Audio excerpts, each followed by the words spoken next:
Togo. Présentation des résultats du dernier recensement général de la population et des données sur la pauvreté au Togo. C-Web Info, 100% de l'information continue, 24h sur 24 sur 7, en cliquant sur cwebinfo.net.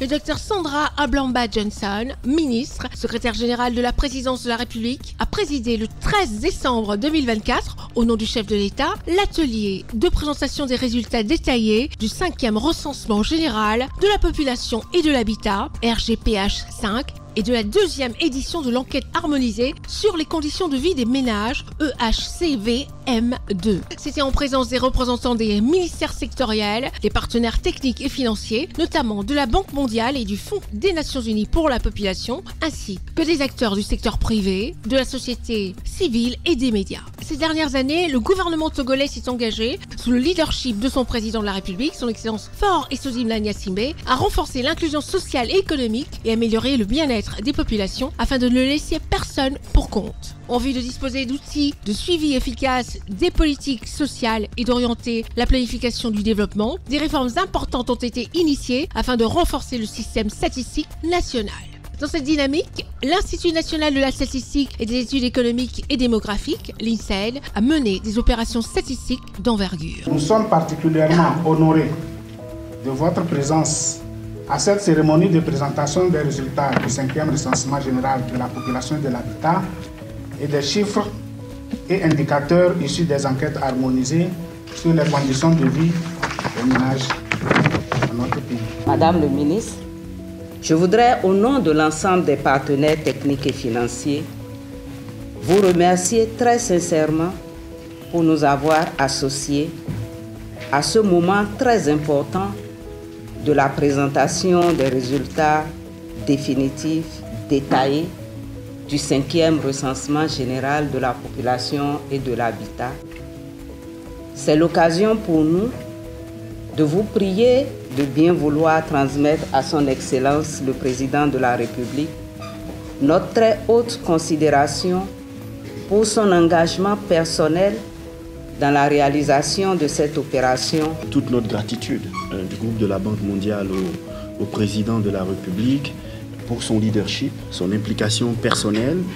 Et nous félicitons les autorités togolaises pour leurs efforts constants dans la compréhension des tendances du bien-être de la population. Les résultats issus de ces deux opérations mettent en évidence des progrès réalisés par le pays dans les domaines démographiques et socio-économiques. Distingués invités, les résultats issus du RGPA 5 et de l'EHCVM 1 et 2 mettent en évidence des dynamiques intéressantes sur le plan démographique et socio-économique de notre pays.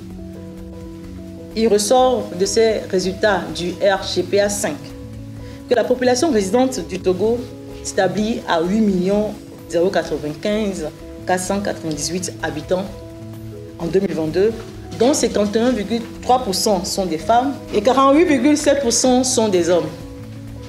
L'une des principales caractéristiques de notre population togolaise, c'est sa jeunesse. En effet, l'âge moyen s'établit à 23,4 ans. En matière d'accès aux services sociaux de base, la grande majorité des ménages au Togo, soit 83%, ont accès à une source d'eau améliorée selon ces résultats. Cette proportion a atteint presque 98% dans le district autonome du Grand Lomé. Quant à l'accès à l'électricité, il s'établit à 70,3% des ménages avec une proportion à peu près de 9 ménages sur 10 en milieu urbain contre 5 ménages sur 10 en milieu rural, soulignant ainsi des défis d'extension de l'accès à l'électricité dans nos zones rurales. En ce qui concerne l'éducation, la parité est atteinte au niveau du primaire. En outre, le taux boost de scolarisation des garçons est sensiblement similaire à celui des filles, avec respectivement 115% contre 114% en 2022, selon les mêmes résultats. Par ailleurs, 7 personnes sur 10 âgées de 15 et plus savent lire et écrire au Togo, témoignant des progrès réalisés dans le secteur de l'alphabétisation. Sur le plan de la santé, La mortalité infantile a enregistré une réduction remarquable de près de 50%, passant de 124 décès pour 1000 naissances vivantes en 2010 à 58 décès pour 1000 naissances vivantes en 2022. Ça, je peux confirmer que ce sont des impacts réels, par exemple des réformes relatives à la gratuité de la prise en charge de la césarienne annoncée par le chef de l'État.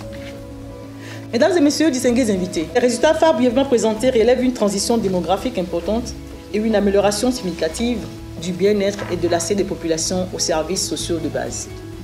Je voudrais donc, à cette étape de mon propos, rendre un hommage mérité au chef de l'État, son Excellence M. Faure Issazimana Gnassingbé, pour son leadership et son engagement indéfectible en faveur de l'inclusion sociale et économique et du bien-être des populations togolaises, ce qui mérite notre plus grande reconnaissance et admiration. Les partenaires techniques et financiers ont réaffirmé leur disponibilité à soutenir le Togo dans la mise en œuvre des résultats issus du 5e recensement général de la population et de l'habitat et de la 2e édition de l'enquête harmonisée sur les conditions de vie des ménages pour l'efficacité des politiques de développement durable. Retrouvez toute l'actualité afro-mondiale en ligne et en multidiffusion sur C-Web Info et plateformes digitales Facebook, YouTube, Instagram et en simultané sur Radio Voltage 2.